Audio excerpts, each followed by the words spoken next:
So yes, so that would be another kind of imperialism appearing, an imperialism that would be centered on this sort of neo-Monroe doctrine approach of dominating the continent and then making deals with fellow bullies across the world. That would be the new type of imperialism there, a pretty Schmittian imperialism that would develop. But meanwhile, while they're sort of preparing for that, they're also, going back to that, very active in the destruction of the administrative state on the one hand, while at the same time having Musk and co. using the rest of the state funds as their own slush fund. So how is that working? And so Project 2025, but also its sort of legalistic origins in the Federalist Society and other places. Yeah, so I think if you'd asked me recently if there was a Republican theory of state, I would have said, look at public choice, look at the work of James McGill Buchanan in particular, and what you find there is a constitutional theory of government that attempts as far as possible to put guardrails on the democratic possibilities of American government, the redistributive possibilities. It's not just a theory of state, it's a praxis of state. And I think the Republicans pursued it quite successfully right up until, the first Trump administration and throughout, okay? And I think what Buchanan was trying to do, he didn't want to destroy the American Constitution. He wanted to extract elements from American constitutional history, devices that are legitimate elements of American constitutional history, but that could be deployed to halt or reverse the gains in voting rights, civil rights, and economic redistribution that blacks and poors gained, and poor people gained in the 1960s. Okay, so he extracted all these kinds of legitimate, sometimes neutral instruments: the supermajority vote, the tax and spending limitation, the balanced budget limit, and he found ways that the American state at every level could deploy these instruments to make sure that public spending was as limited as possible. The effect of the democratic franchise on the distribution of tax funds was as racially restricted as possible, okay? But all of that within the framework of the American Constitution, right? When you look at Project 2025, they're not about working within the framework of the Constitution as it exists, okay? They're about creating a new constitution, okay? So Buchanan was self-consciously counter-revolutionary. He thought that the New Deal was a constitutional revolution, okay, that the civil rights era had accelerated it, and he was going to use the tools that the Constitution had given him to reverse it. So he was self-consciously counter-revolutionary. These people are revolutionary conservatives, okay? They're fascists. And it's become very clear in the last 2 months what they're doing. I use the term revolutionary conservative instead of fascist because I think it has a greater precision, but I also think it has a greater level of abstraction. So it's much more plastic. It can include a lot more historical specificity. When people use the word, I don't mind the word fascism, and when people use the word fascist to describe Trump, I agree with them in spirit. I have no problem with that. I just think revolutionary conservative is a better word because I'm an academic and I'm a pedant. So I think that's the best word to use. So when you look at Project 2025, these people are drawing on what was until recently a rather obscure theory in constitutional law called unitary executive theory. It's remarkably recent. I mean, its pedigree it dates back to the 1980s. Okay, it was invented by members of Reagan's Department of Justice. Reagan's Attorney General Edwin Meese III was the person who really perfected it and tried to promote it from within the Department of Justice. And the crux of this theory was that if you look at the Constitution, Article 2 of the Constitution, if you look at the so-called vesting clause, then what it's actually saying is that the president has supreme executive power that places him above other branches of government. Okay, it places him above Congress. It certainly places him over these upstart independent administrative agencies that were created by the New Deal and that look like they want to usurp the power of the elected president. So that story already gives you a sense that the Republicans have been doing this kind of attack on the administrative state theater for a very long time. And they began in the Reagan years very systematically, basically because they thought these administrative agencies were able to interpret.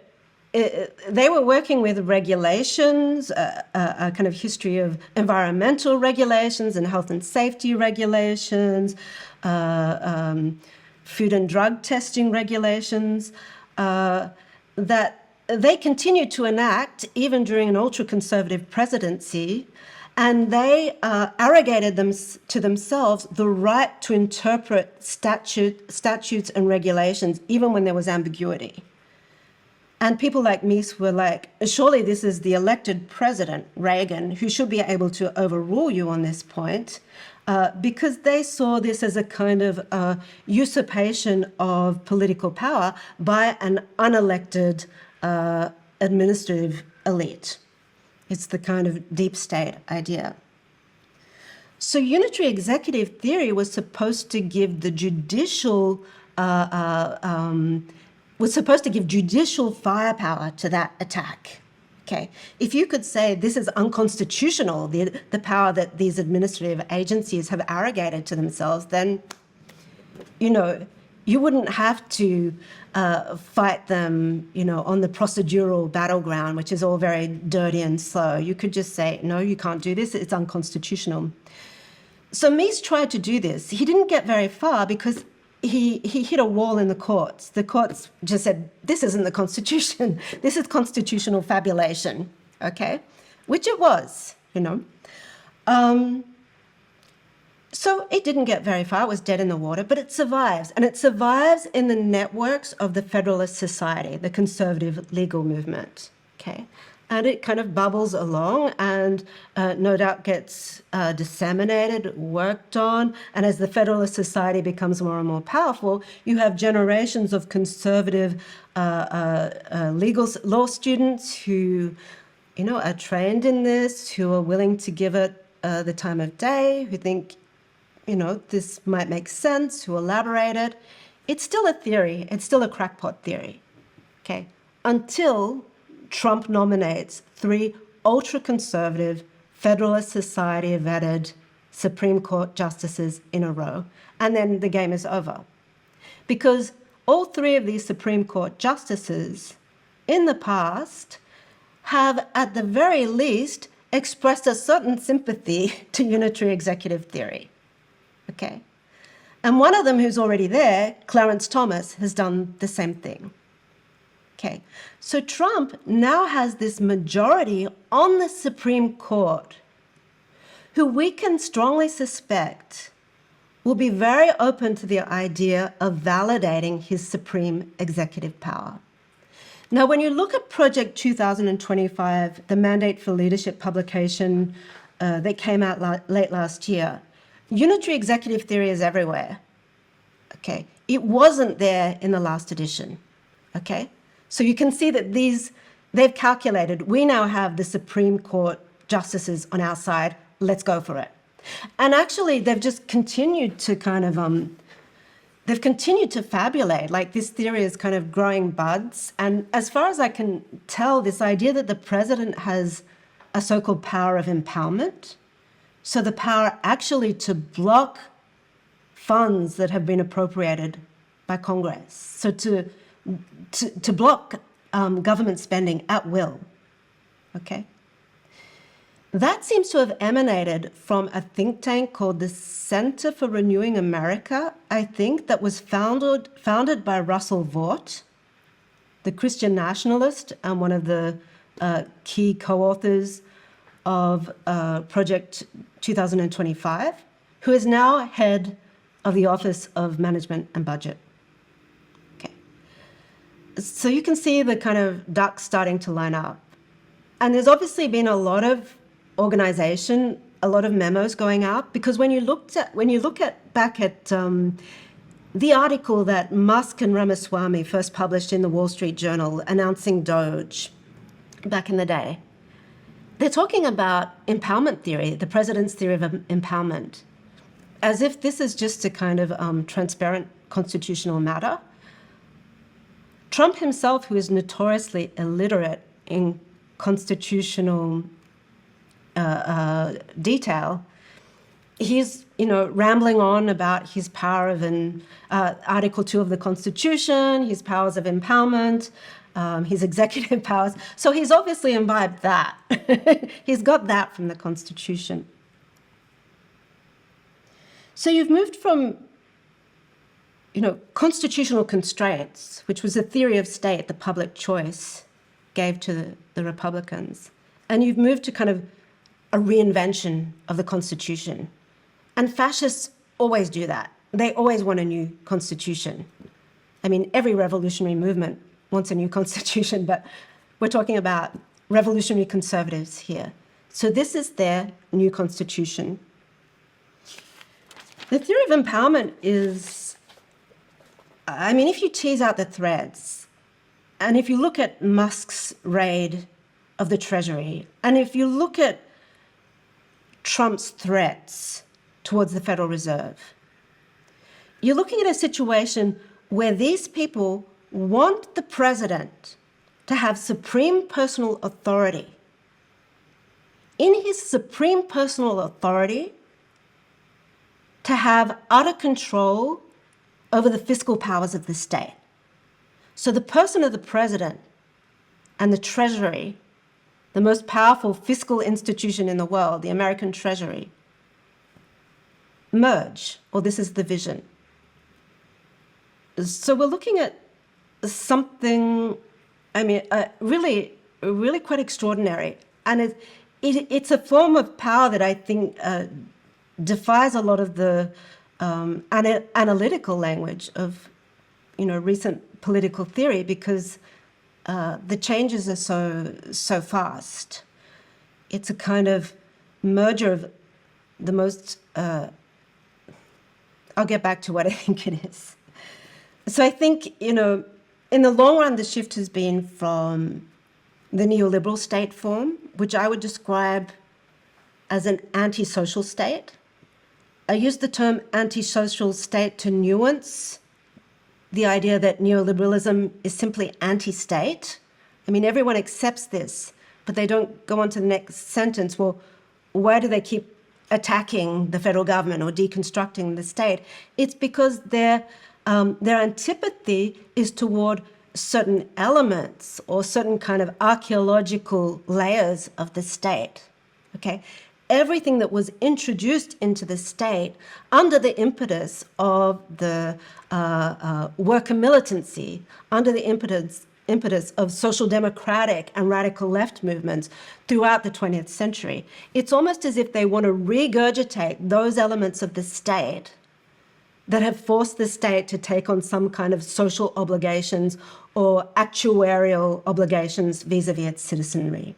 So when they're attacking the state, when they're deconstructing the administrative state is the kind of legal catch-all for this kind of social welfare state. What they're doing is attacking one sector of the state. Okay. the libertarians radicalize this attack on the state because they're not only attacking social welfare and social insurance and what remains of public services and public infrastructure. They're also attacking social neoliberalism. You know, they're attacking the Affordable Care Act because they think that goes too far. Okay? And they're attacking the sectors of American capitalism that have been the chief beneficiaries of this. The private insurers, the pharmaceutical companies, you know, they depend on Medicare. They're attacking BlackRock, okay, because they are partners in the de-risking state, okay? So it's this radicalization of the deconstruction of the administrative state. At the same time, you can be 100% sure that they are not going to demolish the Federal Reserve or the Treasury. They're not going to demolish their powers, at least. They may take hold of them. What they want to do is take hold of these powers and reserve their services for a very small circle of beneficiaries who happen to be them and their friends. Okay. So it's a really quite extraordinary heist. You're taking over the most powerful fiscal and monetary authorities in the world, in history. I think you can say that pretty uncontroversially. But they're harnessing them to the interests of this very small, very specific faction of finance capital. Okay. So you end up with this form of power that looks extraordinarily intimate and personal. I think this sounds funny, but we're in an era where we know the faces of the capitalists again. You know, people would make fun of Marx when he talked about Mr. Moneybags, the capitalist, as if capitalism takes that personal form. But we know their names. We know their faces all too well. You know, they're in our face. I think a really good illustration of this is the fact that so many of them, Trump and his family members, are literally stamping their faces and their names on digitally created currency. I mean, they have their own faces on their coins. And the key thing here is that, we know that when the value of this currency goes south, the Federal Reserve will be called upon to reinflate its value, to bail out this personal currency. So you're in this situation where you have this hyper-personal form of power that is harnessing the most extraordinary powers of capitalist abstraction that have been seen in world history. And how to theorize that and resist that, I think, is the challenge that faces us.